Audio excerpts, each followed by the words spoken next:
자, 오늘 사도행전 12장 1절부터 5절입니다. 어려움이 있을 때가 기도할 때다, 그런 제목이 되겠습니다. 다 같이 할까요? 그때에 헤롯 왕이 손을 들어 교회 중에서 몇 사람을 해하려 하여 요한의 형제 야고보를 칼로 죽이니 유대인들이 이 일을 기뻐하는 것을 보고 베드로도 잡으려 할세. 때는 무계절 기간이라 잡음에 옥에 가두어 군인 내식인 내패에 맡겨 지키고 6월절 후에 백성 앞에 끌어내고자 하더라. 이에 베드로는 옥에 갇혔고 교회는 그를 위하여 간절히 하나님께 기도하더라. 아멘. 자, 오늘 이 초점이 교회가 그를 위해 기도하고 있다라고 할 때에 천사가 어떠한 여러분들 사역을 하고 있는지를, 여러분들이 기도의 응답이 우리에게 어떻게 나타나고 있는가를 여러분도 체험을 했으면 좋겠다 하는 바람이 있습니다. 여러분, 기도 왜 합니까? 여러분, 기도 언제 합니까? 물론 기도해도 아무런 응답이 없을 수 있어요. 그것은 거의 믿지 않는 사람과 같은 행위와 다르지 않겠지요. 응답이라고 하는 체험을 기대하지 않기 때문에 그 사람에게서 기도가 흐른다, 저는 불가능하다고 생각이 되어집니다. 이 기도를 보십시오. 이 성경 전체가 우리에게 신앙생활을 우리에게 기도로 이끌어가고 있다는 사실을 가르쳐주고 있습니다. 제가 그래서 신앙생활이 무엇인가라고 한다면 기도생활이다, 그런 이야기를 늘 강조를 하고 있습니다. 여러분, 기도라는 것이 하나님과의 교제, 300년 동안 여러분 동행을 했던 에녹의 삶이 무엇을 말하고 있는지, 하나님과의 동행이 기도를 통해서 그의 연결고리를 이끌어갔다는 사실을 여러분들이 좀 볼 수 있어야 한다는 거예요. 하나님과의 동행이 어떻게 가능하겠습니까? 기도 없이 가능하겠습니까? 에덴 동산에서 하나님이 인간을 만드신 이유는 사람과의 교제를 원했기 때문에, 우리 인간을 만들어 에덴 동산을 창설하시고 그 인간을 그곳에 들어가 살 수 있는 길을 주셨건만, 하나님과의 관계를 인간 스스로가 여러분들 선택을 잘못함으로 말미암아 어떤 결과가 왔다는 것은 지금도 우리에게 동일하게 에덴 동산이 펼쳐지고 있다는 사실을 볼 수 있어야 돼요. 기도가 그만큼 중요한 거예요. 기도. 우리 여기 오늘 감독님 그동안 전지훈련하고, 또 우리 충남체육회 우리 레슬링 감독으로서 우리 애들 데리고, 그 아이들은 여러분들 그냥 운동선수가 아닙니다. 프로들이에요. 우리 충남 우리 체육회에서 돈을 대주는, 그 연봉을 계약하는 그런 선수들이에요.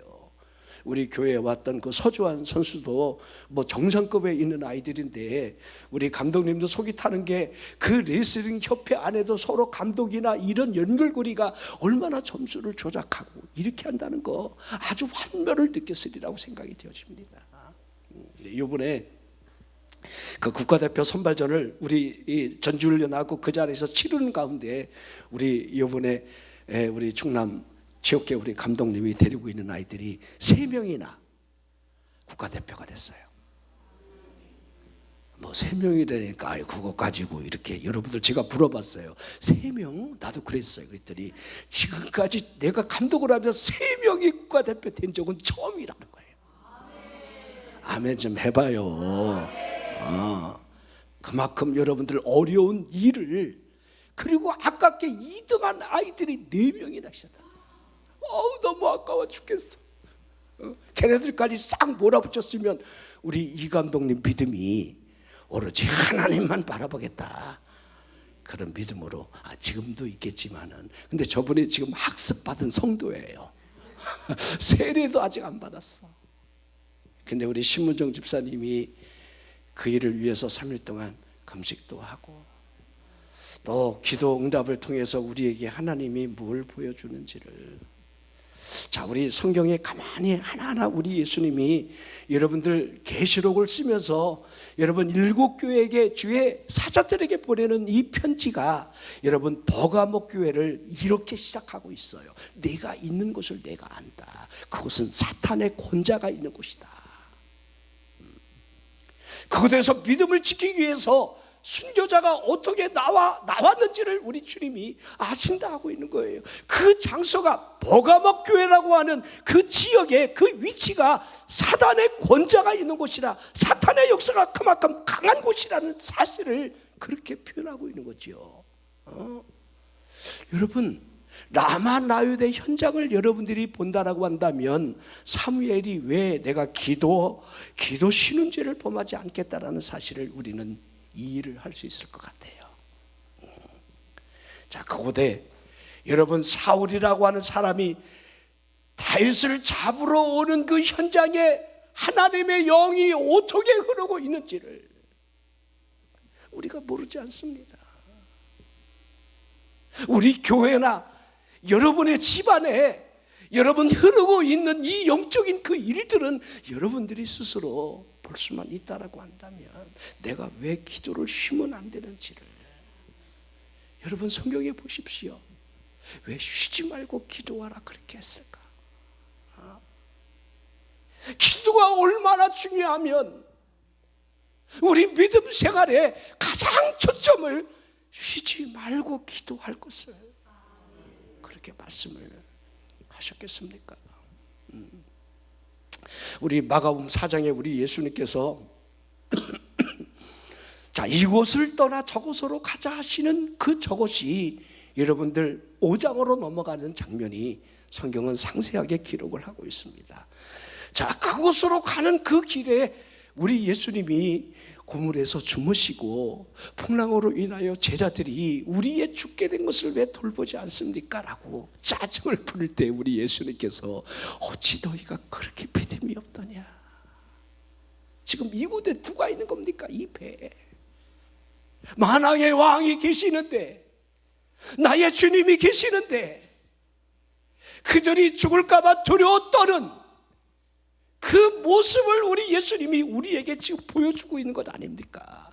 여러분들이 하나님을 믿는다, 전능하신 하나님을 믿습니다, 입으로는 믿습니다 하면서 여러분의 삶의 현장에서 그 두려움이 주님이 없는 것처럼 우리가 행동하고 있지는 않은지, 어찌해서 그렇게 믿음이 없니? 우리 얼굴을 보십시오. 믿음 없음 이렇게 딱 박아놓고 있어.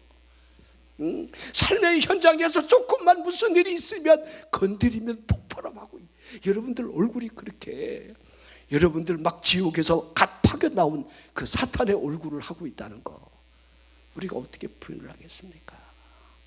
그리고 도착한 곳, 그곳이 바로 여러분들 거라사인 지방이에요. 마가복음 5장에 등장하는 거예요. 자, 그곳에 누가 있었지요? 광인이 하나 있었지요. 그 광인 안에 역사하는 여러분들 이 귀신의 역사, 군대 귀신의 역사, 2000마리 돼지떼 속에 들어가 바닷속에 스스로 여러분 파멸을 여러분 하게 되는 그 모습, 그 현장을 여러분이 보십시오. 군대 귀신이 얼마나 강력하게 그분이 내게 온다는 사실을 느낌으로 아는지 풍랑을 일으키며 여러분 자연계를 여러분들 다스리게 여러분 전능자를 흉내내고 있는 그 모습들을 여러분들이 볼 수 있어야 한다는 거예요. 여러분, 왜 우리에게 우리의 싸움이 혈과 육이 아니라고 여러분 했겠습니까? 악의 영들을 대항하여야 한다, 이렇게 에베소 6장 10절에 왜 이렇게 우리에게 그렇게 말씀을 하셨느냐 이 말이에요. 여러분들이 믿음으로 산다라고 하는 이 믿음 속에는 영적인 싸움이 있다. 영과의 싸움이다. 이 싸움에서 내가 전신무장을 하지 아니하고 싸울 수는 없다라고 하는 인식을 한다라고 한다면 가장 여러분들이 해야 할 우선의 무기가 성령 안에 무시로 기둥하는 무릎이 꿇려져 있어야 한다는 거예요. 이것만이 가장 강력한 무기라는 사실을 우리는 알아야 돼요. 성령의 검을 우리가 들 수 있는가? 자, 자, 제가 여러분 이 본문을 우리가 시작하면서 여러분 교회가 기도하고 있다. 자, 여러분들 헤롯이 교회를 박해를 합니다. 야고보를 칼로 죽인 이후에 유대인들이 기뻐하는 모습을 보고 오호, 이거 베드로도 죽여야 되겠다. 그리고 베드로를 옥에다가 가두게 되지요. 자, 근데 그때가 무교절 기간이라 하고 있습니다. 유대인의 명절인 무교절, 유교절이 지난 후에 이제 살인을 하려고, 살해를 하려고 계획을 하고 있는 그 모습이 본문 안에 그대로 기록이 되어 있지요. 베드로를 옥에 가두고 군인 내식인 내패에 맡겨 지키게 했다. 이게 얼마나 여러분들 베드로를 완벽하게 여러분 이렇게 가둔 것을 설명하고 있습니까? 베드로는 옥에 갇혔습니다. 교회는 그를 위해서 하나님 앞에 간절히 기도를 했습니다. 자, 우리가 읽은 본문이 여기까지예요.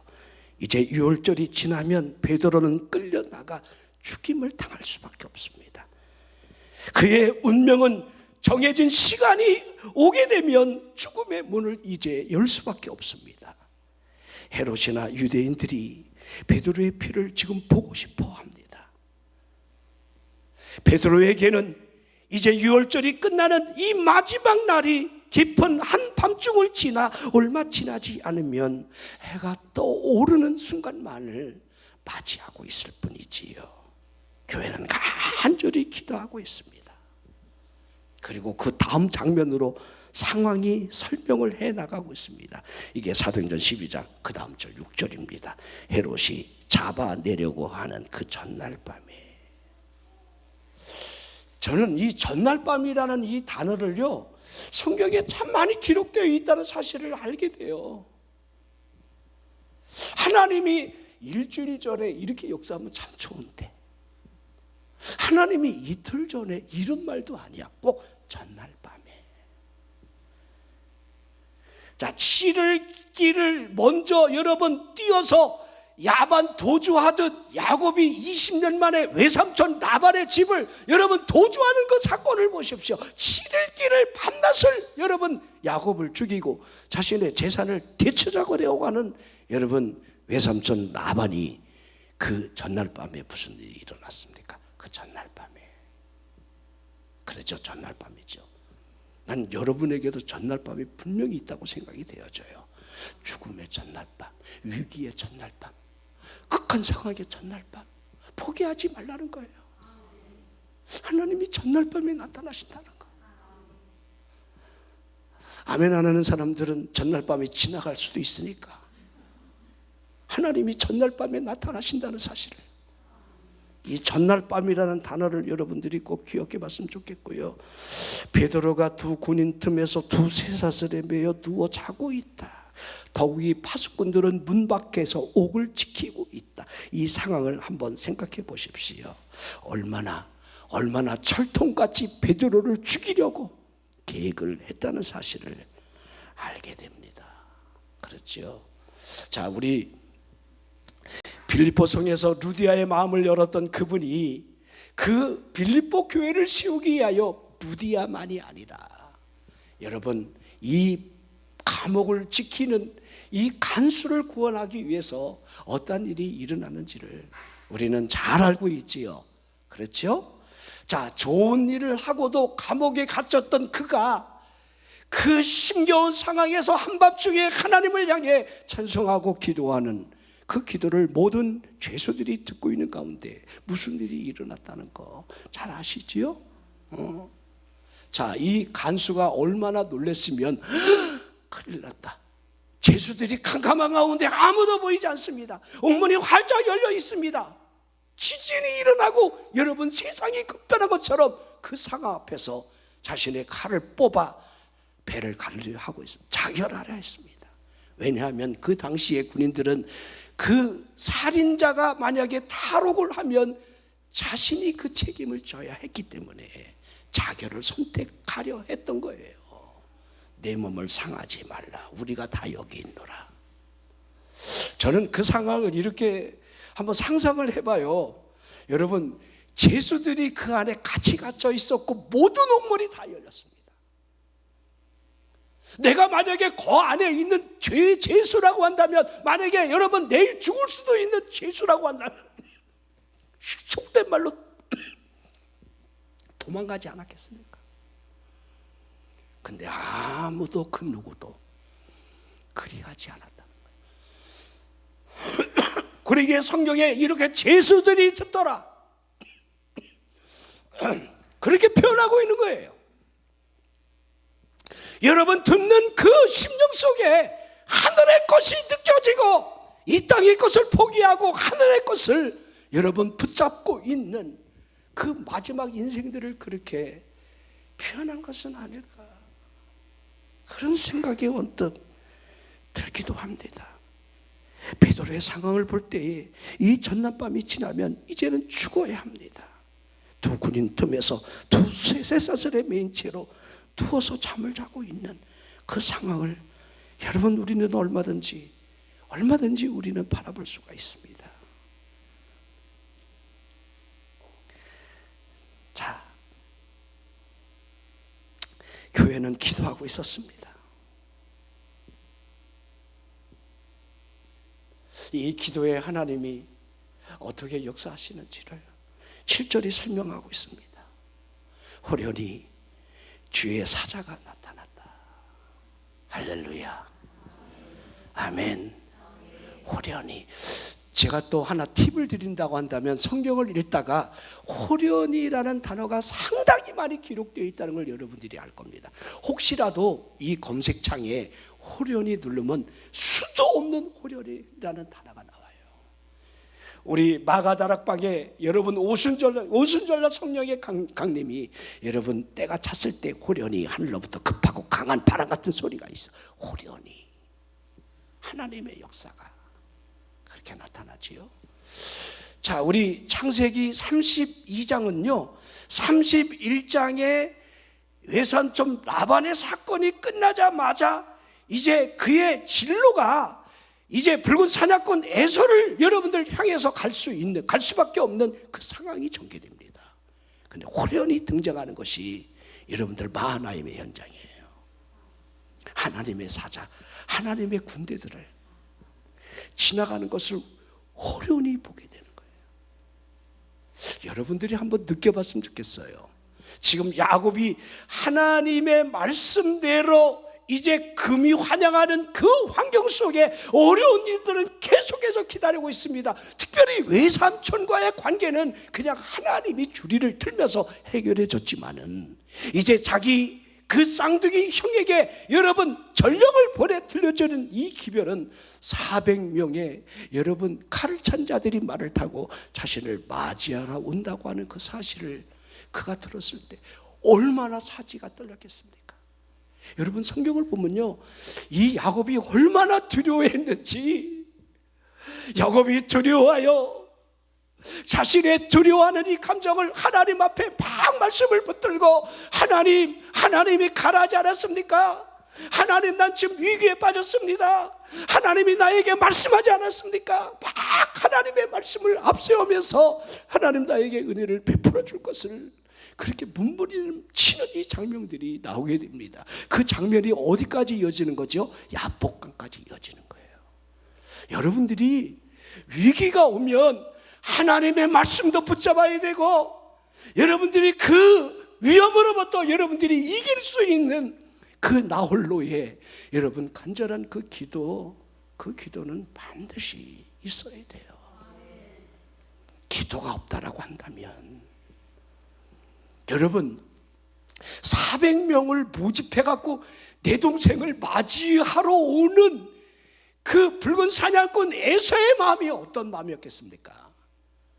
왜 내 동생이 여러분들 저 멀리 바다 아람으로 도망가게 된 그 원인 제공이 무엇이었습니까? 내 아버지가 이제 오늘 내일 죽게 된다면 저건 내 손에 죽었어. 그 극한 여러분들 이 원한의 마음. 근데 잠시 하나죠. 팥죽 한 그릇에 내가 죽게 되었는데 이 장작권이 무슨 소용이 있느냐고 팔아먹을 때는 되고, 예? 땅이 자기 것인 줄 알았는데 갈취해가는 저 사기꾼 같은 내 동생 저놈이 얼마나 미웠으면. 이건 여러분들 양반입니다. 그래도 요셉의 형제들은 더 인간성이 안 좋아. 조금 고자질했을 뿐이고 또 내가 꿈꾼 것도 아니고 하나님이 꿈을 주셔서 니들이 나한테 좀 절 좀 한다고 좀 내가 좀 몇 번 얘기했다고. 저 꿈꾸는 저 녀석이 지금 오고 있다. 저 녀석을 죽이면 그 꿈이 어떻게 되는지 우리가 한번 보자. 이게 여러분 얼마나 무서운 일입니까? 하나님을 대항하는 이 악인의 모습들이 우리 주변에는 얼마든지 널려져 있어요. 여러분들이 복을 받아보세요. 그 복을 인정하고 여러분들을 여러분들 찬양하고 막 높여주고 그럴 줄 압니까? 그 복에 대한 시기심이나 여러분들 그 원수들이 여러분들을 어떻게 여러분들 대한다는 사실을 여러분들은 느낌으로 여러분들은 알게 된다는 거예요. 그럴 때 어떻게 해야 되느냐? 어떻게? 저는 요셉의 신앙을 보면요, 요셉의 신앙은 단 하나입니다. 물론 하나님이 요셉과 함께 하셨다는 사실은 분명한 사실이었고, 그의 신앙 고백이 어떤 고백이었느냐? 하나님이 나를 보내셨다라고 하는, 하나님이. 여러분들은 어떤 믿음을 가지고 있습니까? 내가 왜 저런 인간 만나갖고 인생을 이렇게 꼬이게 살지, 이렇게 여러분들 잘못된 만남으로 혹시 이해하고 있지는 않습니까? 아닙니다. 내가 왜 이런 곳에 나를 하나님이 보냈는지가 아니라 하나님이 이때를 위해서 이곳에 보내진 않았을까? 여러분, 모르드게가 그러기에 이때를 위해서 너를 왕으로 세우지 않았겠느냐? 이때를 아는 신앙, 이때. 여러분의 때를 보십시오. 지금 죽을 때입니까? 참 우리는 참 어리석어요. 지금 우리가 얼마나 잘 삽니까? 상대적으로 조금 여러분들 좀 미진한 건 있어도 우리가 지금 얼마나 잘 삽니까? 대개 여러분, 우리가 고난 속에 들어가는 것은 우리 스스로의 잘못이지 하나님이 우리를 고난에 밀어넣은 것은 하나도 없어요. 야고보 1장을 볼까요? 하나님이 우리를요 결코 시험하지 않으신다 그랬어요. 우리가 시험에 드는 이유는 우리 욕심에 의해서, 욕심이 잉태한 즉 죄를 낳고 죄가 장성한 즉 사망을 낳느니라. 자, 이 사망이 어디까지 우리를 이끌어가는지 우리 삶 속에서 내가 결국 원인 제공자가 된다는 사실을 그대로 보여주고 있습니다. 자, 여러분, 교회가 기도하고 있다는 사실에서 여러분 어떤 일이 호련히 주의 사자가 나타났다, 옥중에 광채가 빛나며 또 베드로의 옆구리를 쳐 깨워 이르되. 자, 우리 끊어서 설명해 볼게요. 지금 상황이 어떻게 전개되는지. 자, 호련히 주의 천사가 나타나요. 그리고 나타남 속에는 굉장히 환한 빛이 있게 되는 거지요. 그렇죠? 자, 변화산에서의 여러분들 이 역사를 보십시오. 이 변화산은 다물산이에요. 그 우리 주님이 하나님 되심을 모세나 엘리야와 더불어 별세에 대한 논의를 하고 그 제자들이 바라봤던 그 모습은 얼마나 황홀했으면 이곳에 초막 셋을 짓고 여기서 오래 살았으면 좋겠다 그렇게 했겠습니까? 그렇죠? 하나님 되심을 보여주는 그 모습이죠. 그 하나님 되시는 그분이 무슨 일을 해야 하는지를 대화하는 이 장면들을 보십시오. 별세, 십자가의 사건입니다. 가이사랴 필리포에서 우리 예수님이 많은 사람들이 나를 누구라 하더니 할 때 이렇습니다 저렇습니다 하니까 너희는 나를 누구라 하더니 할 때 베드로가 주는 그리스도시요 살아계신 하나님의 아들이십니다 하는 이 고백에 우리 예수님이 얼마나 흡족해 하셨으면 비로소 당신이 십자가를 진다는 사실을 비로소 설명을 하잖아요. 하지만 그의 신앙 고백이 여러분들 십자가까지 연결되지 않았다는 사실을 우리에게 그대로 보여주고 있습니다. 우리가 하나님을 믿는 이 신앙 고백이 있지만은 정말 그분이 십자가를 왜 져야 하는지, 내가 왜 십자가를 지는 삶을 살아야 하는지, 갈라디아 2장 20절의 그 고백이 우리에게 어떻게 우리의 삶을 이끌어가야 하는지를, 내가 정말 죽었는가? 그리스도와 함께 십자가에 못 박혔는가? 내가 사는 것이 이제는 내가 아니라 그를 믿는 믿음 안에서 살아가는 삶이 왜 돼야 하는지를 우리들이 연결을 잘 시키지 못할 때가 많아요. 여러분, 히브리서를 쭉 설명하면서 그 설명의 포인트가 율법과 구원의 관계를 설명해 나가면서 그것을 안식이라는 단어로 여러분들 사장에 연결을 시키고 있습니다. 우리가 이 안식에 들어갈 그 은혜가 우리에게 왔다는 거예요. 이 안식은 천국이지요. 하지만 이 안식에 이르지 못할 자가 있음을 설명해 나가는 거예요. 왜냐? 단 하나입니다. 그 말씀을 믿음과 연결시키지 아니하므로.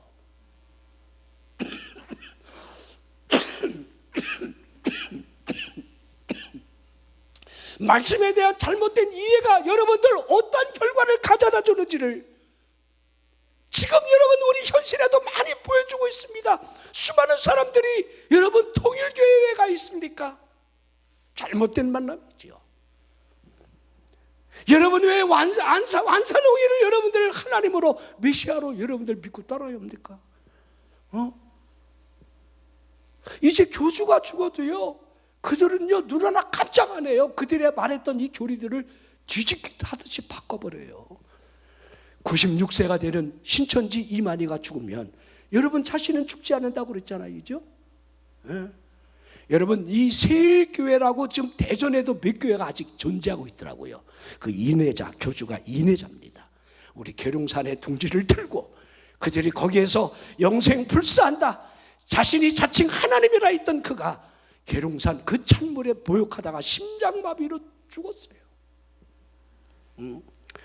여러분, 우리 그 하나님의 교회인가 거기 안산홍 씨가 떡 먹다가 걸려갖고 죽었다는 거 아시죠? 떡을 먹었는지 아무튼 국수를 먹었는지 아무튼 먹다가 걸려서 죽었대야.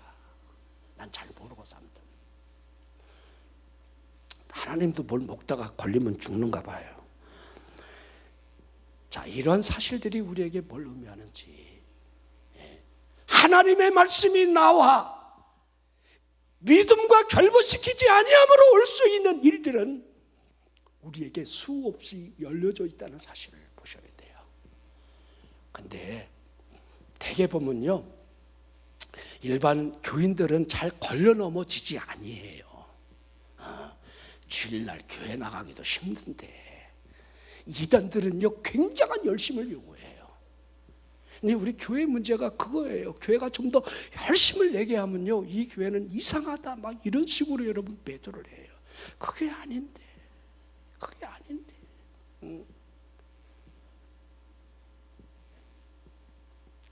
자, 제가 그건 그냥 여러분들 지나가는 말씀으로 여러분들이 잘 생각을 해봤으면 좋겠고요.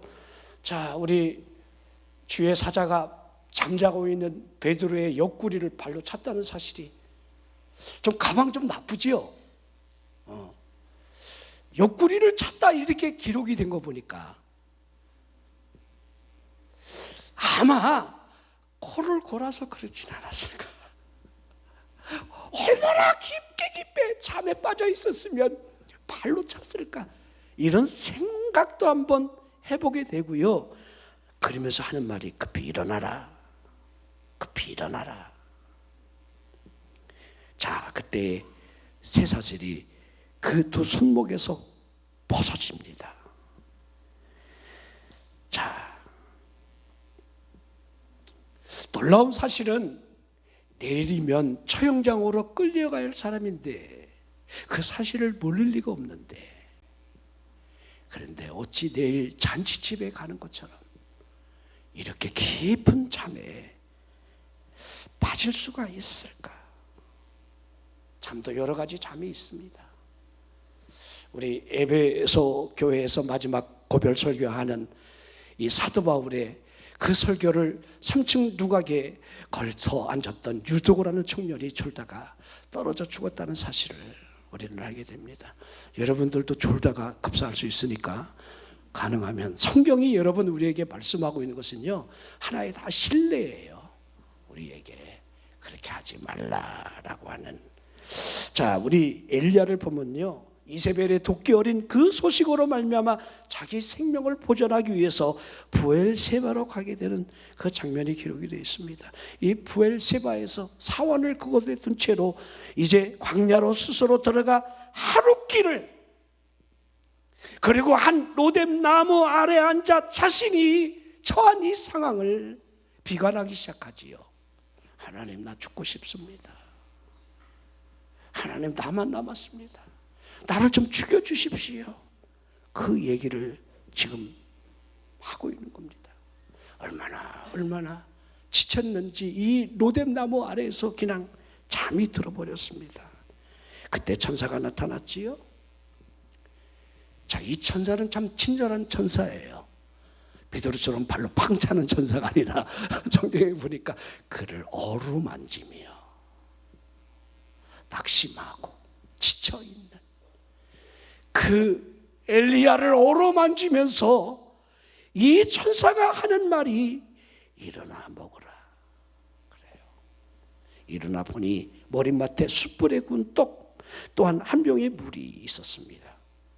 그것을 급하게 먹고 마시고 다시 누우니까 얼마나 피곤했는지 다시 깊은 잠에 여러분 떨어지고 마는 거예요.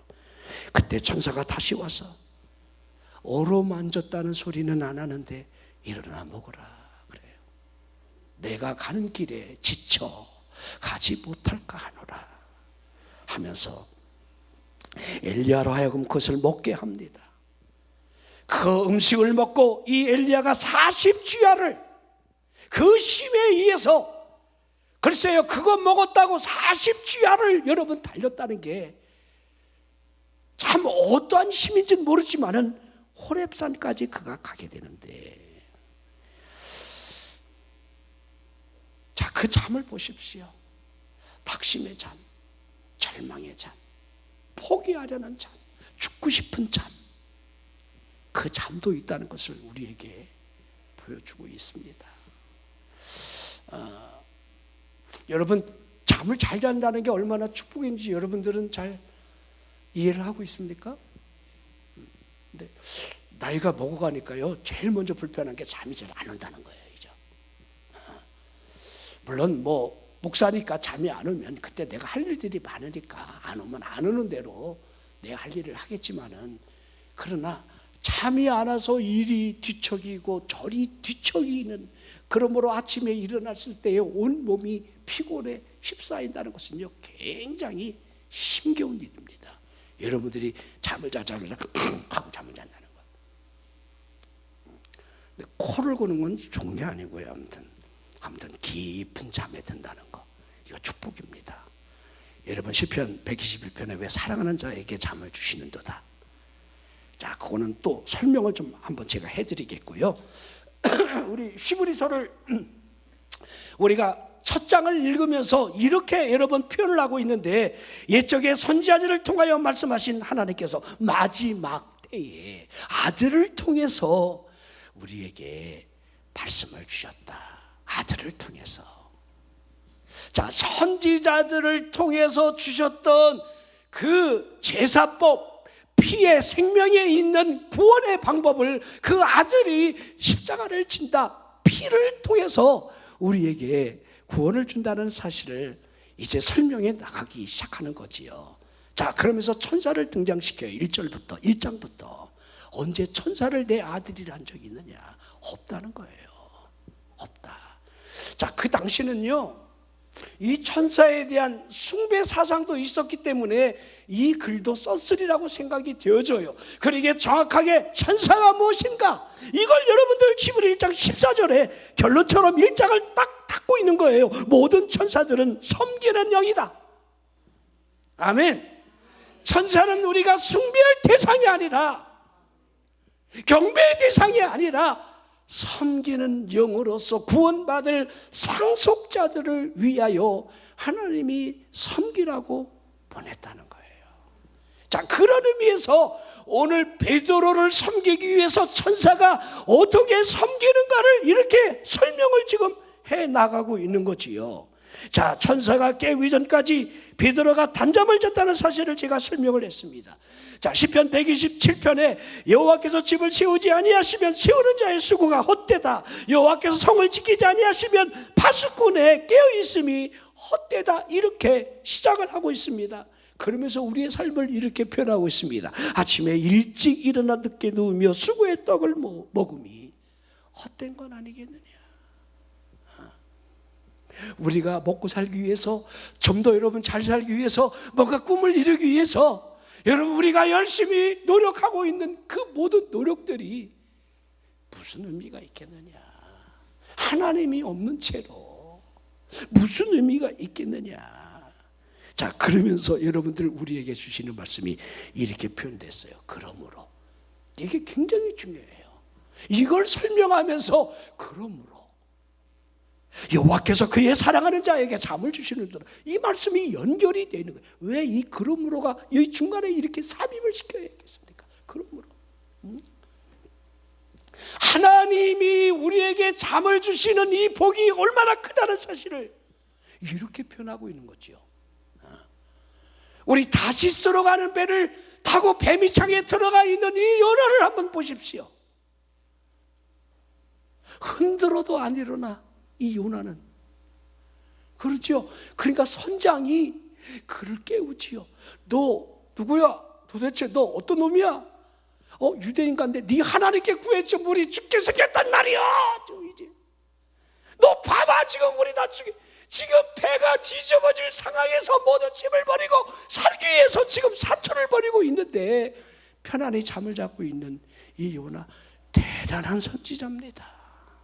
잠수를 타려면 이 정도는 타야 돼요. 하나님을 피해 도망가도 이 정도는 해야 돼요. 근데 하나님의 낯을 피해 어디로 간단 말입니까? 하나님이 풍랑으로 그를 깨우시고, 또 특별히 로또 복권에 당첨까지 시켜주셔서 현여 심청이도 아닌데 인당수에 자신의 몸을 던져야 하는 이 엄청난 비극의 현장에 물고기 뱃속에서 그가 얼마나 통곡하고 회개하고 기도하는 장면이 요나서 2장이에요.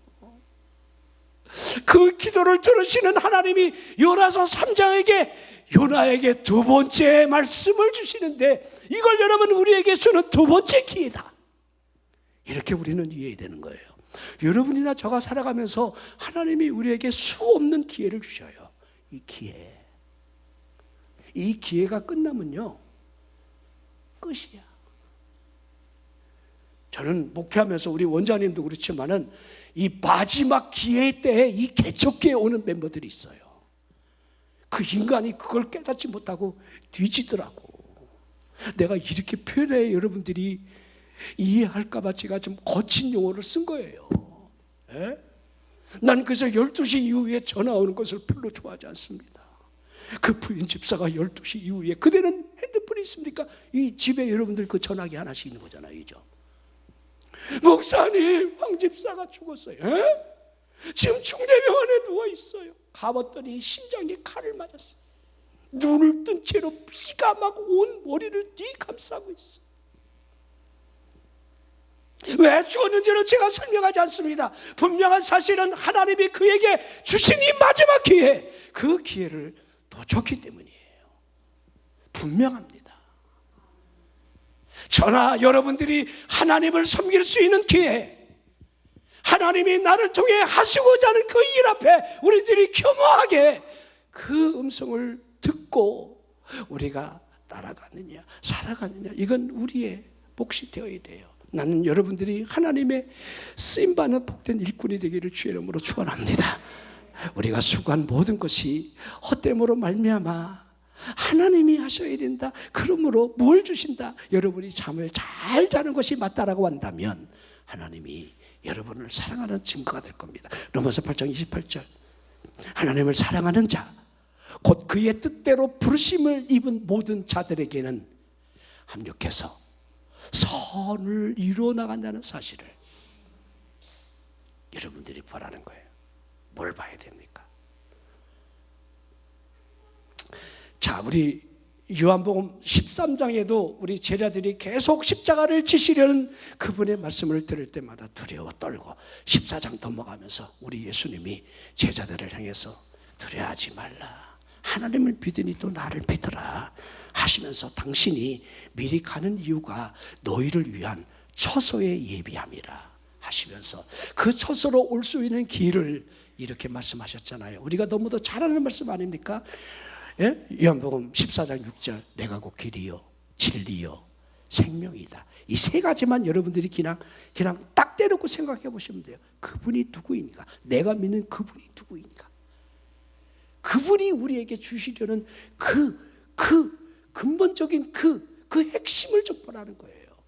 나를 통하지 않고 아버지께로 올 자가 있겠느냐, 대묻고 있는 거잖아요. 예수님을 통하지 않고, 예수님을 통하지 않고, 그렇지요? 자, 우리 예수님이 제자들을 가르치시면서 자, 실족이라는 단어와 용서라는 단어를 섞어서 설명을 하셔요. 실족하게 하는 일이 없을 수는 없겠지만 나는 그 말이 너무 가슴이 아리더라고요. 제가 여기 내려오기 전까지 이 설교 한 편을 계속해서 준비를 하고 그 말씀을 쳐다보면서 좀 아련한 생각이 들더라고요. 그리고 용서에 대한 말씀을 하셨어요. 제자들이 그 가르치심에 헐 대박 그러면서 우리는 그런 믿음이 없는데 어떻게 하루에 7번씩 나한테 용서해달라고 그런 인간을 용서할 수 있어? 못해 신앙이 나오는 거예요. 그래서 그렇지요, 주여 우리에게 믿음을 더해 주십시오. 여러분은 믿음을 더해달라는 말이 좋을런지 모르지만 우리 예수님은 갯불을 이루셔요. 너희에게 만일 겨자씨 하나일 만한 믿음이 있다라고 한다면, 겨자씨 하나일 만한 믿음은 양이 아니에요. 생명이 있는 그 질적인 거, 이걸 여러분 설명하고 있습니다. 여러분, 우리 예수님께서 직접 거론하고 있는 사르밧 과부를 보십시오. 이스라엘에 수 없는 과부들이 있지만 하나님이 선지자를 왜 사르밧에 그 이방 과부에게로 보내셨겠는가? 여러분, 사르밧 과부가 저절로 선지자가 왔다고 생각하면 안 돼요. 여러분들, 제가 물어보겠습니다. 여러분들, 벌과 나비가 꽃을 향해서 찾아가는 것이 벌과 나비에 의해서 찾아갑니까? 아니면 꽃이 벌과 나비를 부르고 있습니까? 부르는 거잖아. 오라고, 내게 오라고, 나 여기 만난 게 있다고 냄새를 풍기고 막 이러잖아요. 사르밧 과부는요, 믿음이 있었어요. 이건 제가 설명 못합니다. 그러면 주여 큰일 났습니다. 왜 이렇게 시간이 이렇게 많이 지났지요? 자, 생각해 보십시오. 여러분은 어떤 믿음입니까? 여러분, 이방 땅에 이스라엘에 그 당시에 문둥병 환자가 그렇게 많아도 왜 나만, 아람 군대장관 나만이 여러분 치료를 받았겠습니까? 그 안에서 일어나는 하나님을 믿는 그 믿음이 어떻게 여러분들 그의 삶을 이끌어가는지를 우리 예수님이 보라 하는 거예요. 우리에게 동일하게 너희에게 어떤 믿음이 있는가 이렇게 묻고 있는 거예요. 그냥 저절로 된다 천만에요. 그렇지 않습니다. 여러분이 어떤 믿음을 가졌는가? 왜 백부장을 향해 이스라엘 중에서도 이만한 믿음을 만나보지 못했다? 그렇게 하셨겠습니까? 여러분이 평범하게 여러분이 믿는 하나님을 그냥 평범하게 죽을 때까지 그렇게 믿음을 지닌다라고 한다면 주님의 역사는 여러분에게 나타나지 않습니다. 자, 제가 자꾸 여러분 딴 쪽으로 가는데, 자, 우리 여러분들 이 두 군인 틈 사이에서 쇠사슬의 매이채로 잠을 자고 있는 이 베드로에게서 죽음을 초월한 잠을 자고 있는 이 모습에서 우리는 어떠한 반응을 보고 있을까? 우리는 간혹 어떻게 해? 막 이렇게 어떻게 해가 여러분들 습관처럼 우리 안에 있어요. 민수기 14장 1절에 이스라엘 백성들이 10명 다수의 보고에 의해서 어떻게 했던 그 모습을 우리는 동일하게 보여주고 있어요. 어떻게 먹고 살아? 이 100세 세대에 이 노후 준비를 어떻게 해야 돼? 우리는 참 걱정거리도 많아요. 자, 주여 믿습니다. 이런 믿음이 있습니까? 여호수아 갈렙처럼 저들은 우리의 밥이요 하나님이 주신다고 그러잖아. 저들에게서 보호자는 떠났고 하나님이 우리의 전능하신 하나님이신데 뭘 걱정해? 왜 아멘들 안 하는겨? 지금 그런 얘기하고 있는 거잖아요, 이죠. 자, 우리 사사기 4장에 보면 라빠도대 아내 여선지자 드보라가 나옵니다. 이스라엘 백성이 여호와의 목전에 악을 행할 때에 하솔에서 통치하는 가나안 왕 야빈이 하나님이 그들에게 파셨다 하고 있어요. 야빈 왕에게 하나님이 이스라엘 백성들을 너 가져 그렇게 하신다는 거예요. 참 무서운 거죠. 여러분들 하나님 앞에 악을 행하면 하나님이 여러분들을 다른 사람한테 팔아버려. 알아요? 자, 그 가나안 왕 야빈에게는 군대 장관 시스라가 있습니다. 그가 이끄는 여러분 철병거 구박대를 보십시오. 그들이 이스라엘 백성들을 20년간을 학대를 합니다. 20년간을. 하나님이 파신 이 20년은요 세일해서 그래. 사사기의 평균 40년이야. 하나님이 그래도 이때는 좀 반값 세일을 해주셨어. 20년으로. 오늘 왜 이래요? 아멘도 안 하고 그냥 왜 우리 목사님 왜 이렇게 자꾸 그냥 예전에는 짧게도 하더구만. 오늘은 좀 뭘 잡수셨나 왜 그러시오? 마치 그러는 것처럼.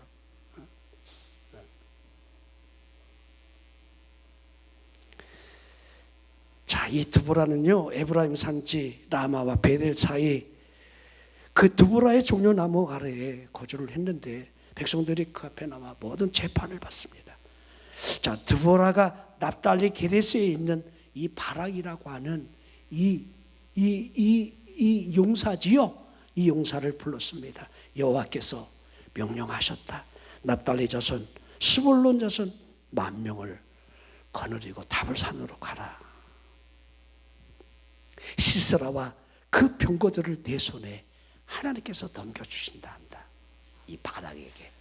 여러분들 이 여사사가 직접 나가 전투를 치유하기 어려우니까 바락이라고 하는 대리자를 세우는 거예요.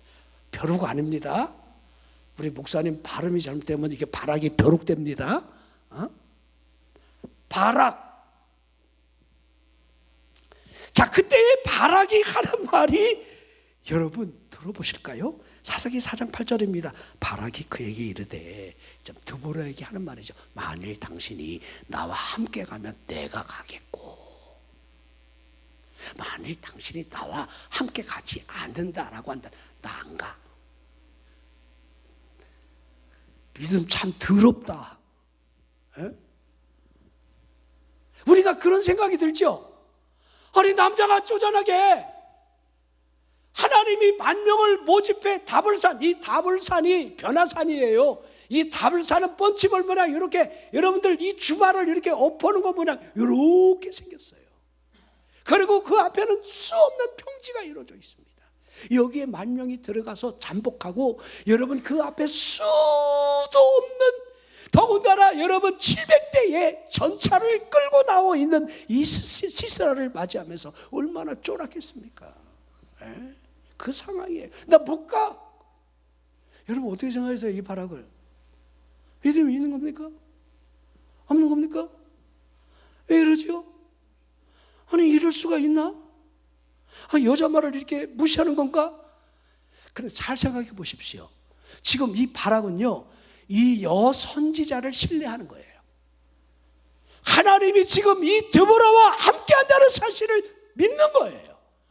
그러기에 함께 하나님이 함께하는 이 선지자가 여자랄지라도 그가 감으로 말미암아 하나님이 함께한다는 사실을 자신을 믿는다는 거예요. 이게 얼마나 중요한 믿음입니까? 이게. 자, 우리 사사기 6장에 넘어가면 여러분 기드온이 등장합니다. 이 기드온 또한 하나님이 쓰시기에는 참 까다로운 인간이에요. 이렇게 보여주고 개떡도 보여주고 막 하는데도 아니라고 내가 봐도 아니야. 자신도 먹고 살기 위해서 포도줄 틈 이 안에 들어가 겨울날 양식을 뺏기지 않으려고 겨우겨우 연명하는 불쌍한 인간이야. 근데 하나님이 그를 향해 큰 용사 기드온이요 그러는 거예요.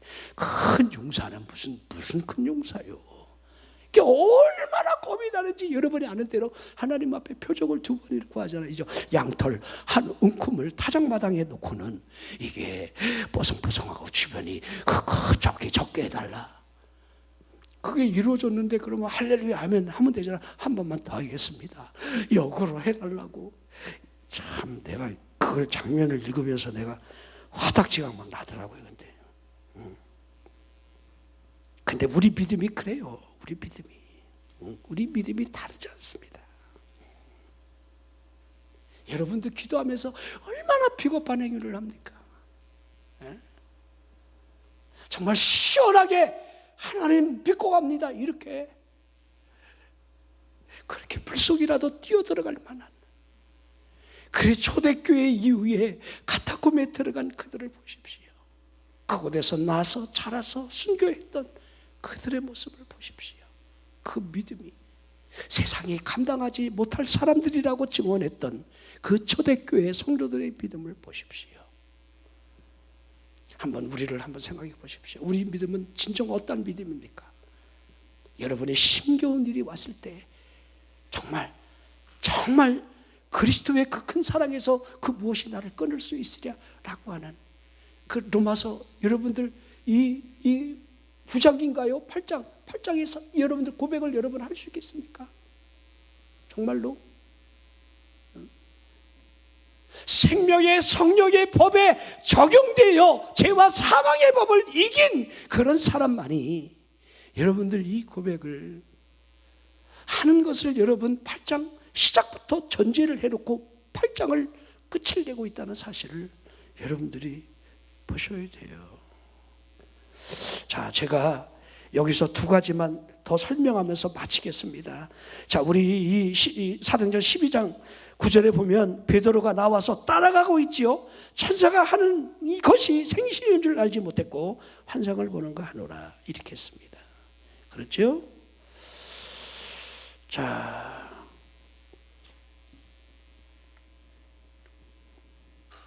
우리가 믿는 믿음은 환상이 아닙니다. 아멘. 죽어봐야 알지 천국을 그러지 마십시오. 저나 여러분이 어떻게 해서 하나님의 자녀가 되고 구원받은 백성이 되겠습니까?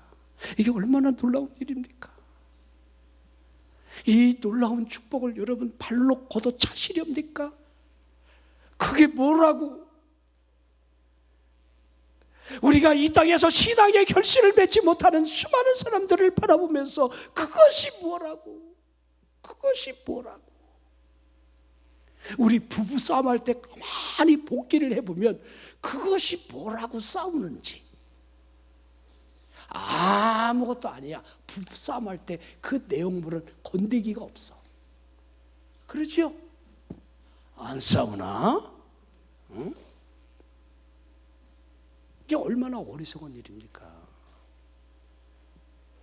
여러분 베드로 또한 여러분 이 큰 하나님의 응답, 교회가 기도하는 하나님의 응답으로 이와 엄청난 일이 지금 이루어지고 있는 이 상황 속에서 이게 마치 꿈인 것처럼 환상을 보는 것처럼 생시인 줄을 알지 못했다 이렇게 하고 있고요.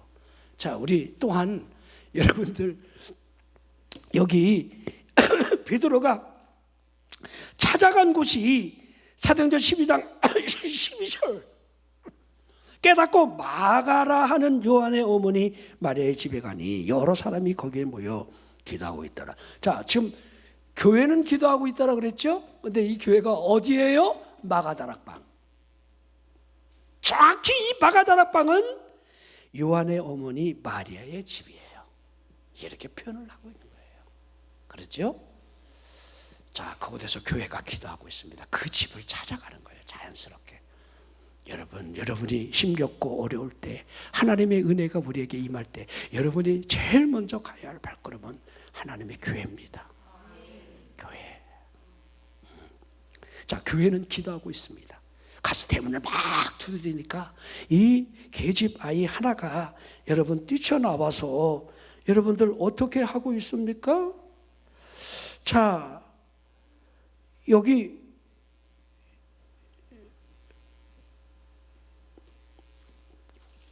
로데라고 하는 여자아이가 등장하는데 베드로가 문을 막 두드리면서 내가 왔다 그러니까 이 여자아이가 베드로네 하고 문을 열어주지 않고 다시 그 현장으로 뛰어들어서 베드로가 왔다 그 소리를 지르고, 그랬더니 이 교회에 있는 사람들이 전부 이구동성으로 하는 말이 내가 비쳤다 였습니다. 내가 비쳤다. 여러분, 우리들이 교회에서 기도하고 하나님의 응답이 있을 때 내가 비쳤다 이렇게 하는 그 상황들, 우리가 이 이성이 누르고 있는 이 현실 감각은 결코 틀린 게 아니에요. 맞아요. 베드로는 살아나올 수가 없어요. 하나님이 우리의 기도에 어떻게 응답하신다는 사실을 우리가 믿는다라고 한다면 여러분이 겪고 있는 불가능을 하나님이 열어주신다는 사실을 믿어야 돼요. 이런 믿음이 있기를 주의 이름으로 축원합니다. 정말 안 돼. 뭐 교회가 지금 부흥될 리가 있어. 더군다나 시골 교회 여러분들 내가 지금 빚이 얼마인데 그런 거 따지지 마세요. 하나님이 여러분 그까지 빚 때문에 우리 하나님이 눌리시는 분이십니까? 하나님이? 예? 마귀도 나한테 경배하면 내가 버는 천하만국을 주겠다고 딜하자고 그러는데, 예? 그냥 마귀랑 딜하면요 천하만국도 얻을 수 있어요. 우리가 그것을 선택하지 말아야 될 이유가 1000번, 10,000번이라도 더 많기 때문에 우리는 그것과 딜을 하지 않을 뿐이지요.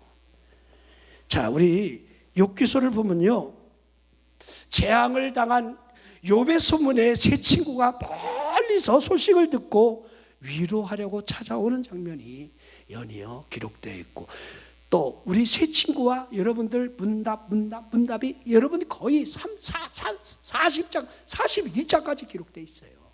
여호와가 나타나시기 전까지.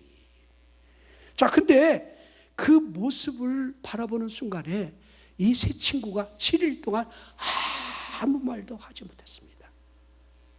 왜 그렇겠습니까? 너무 심각한 거야. 욥을 보니까 7일 만에 대만 사람 엘리바스가 입을 열어 딱 하는 말이 욥기서 4장 7절입니다. 생각하여 보라. 생각하여 봐라. 생각해봐. 여러분도 생각해 보십시오. 이거 틀린 말 하나도 없습니다. 죄 없이 방한 자가 누구인가? 정직한 자의 끊어짐이 어디 있었는가? 믿음으로 사는 사람이 망할 수가 있겠는가? 하나님 앞에 그렇게 충성되이 섬기고 기도하는 사람이 잘못될 수가 있겠는가? 그런 얘기입니다. 동일하게. 여러분도 생각해 보십시오. 죽을 지경이지요. 욥이 얼마나 죽을 지경이었습니까? 그때 욥이 어떻게 했습니까? 물론 탄식도 하고 변명도 하고 다 했겠지만 가장 핵심은 끝까지 인내. 사탄이 여러분들 욥을 치는 이유가 하나님을 욕하고 죽으라는 거였지요. 그의 아내는 걸려들었지만은 욥은 끝까지 인내했다는 거예요. 그러면서 욥기 42장이 결말로 여러분 이렇게 하고 있습니다. 욥은 자신이 깨닫지도 못한 말들을 지금까지 짓거렸다는 사실을 고백을 하고 있어요. 스스로 알 수도 없었고 헤아리기 어려운 일들마저도 자신의 입으로부터 막 떠벌렸다는 사실을 괴로워했습니다. 하지만 하나님께서 그에게 나타나 만나 주심으로 그는 이제야 깨달았습니다. 그렇죠? 귀로만 듣던 하나님이 이제 내가 직접 눈으로 보았다 하면서 욥기 42장 6절에 그러므로 내가 스스로 거두어드리고, 자, 지금 내가 지금까지 한 말들을 지금 취소, 그런 얘기죠. 자, 오늘 저녁에 여러분들이 믿음이 없는 말을 막 남발하고 있다라고 한다면 취소? 아멘? 요거 삭제 기능을 해놓고 내려가셔야 돼. 오늘 이것이 가장 중요해요. 믿음 없이 하는 말들 여러분들 취소시키십시오. 댓글과 책 가운데 이제 회개합니다. 진짜 회개. 하나님을 믿는 믿음이 진짜가 되게 하는 거지요. 하나님만을 바라보는 그 믿음이 온전해짐을 설명해 나가고 있는 거지요.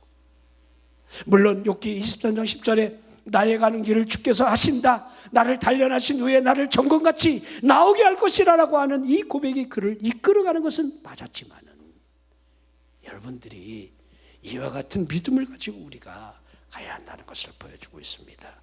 베드로가 이렇게 말합니다. 내가 이제야 참으로 주께서 그의 천사를 보내요. 내가 이제야 참으로 우리는 믿어야 돼요. 참으로. 교회는 하나님 앞에 간절히 기도하더라. 여러분들이 간절히 기도하면 천사가 막 나가고 옆구리를 막 발로 차는 일이 일어나고, 아멘 하는 사람만 되기를 바랍니다. 기도하겠습니다.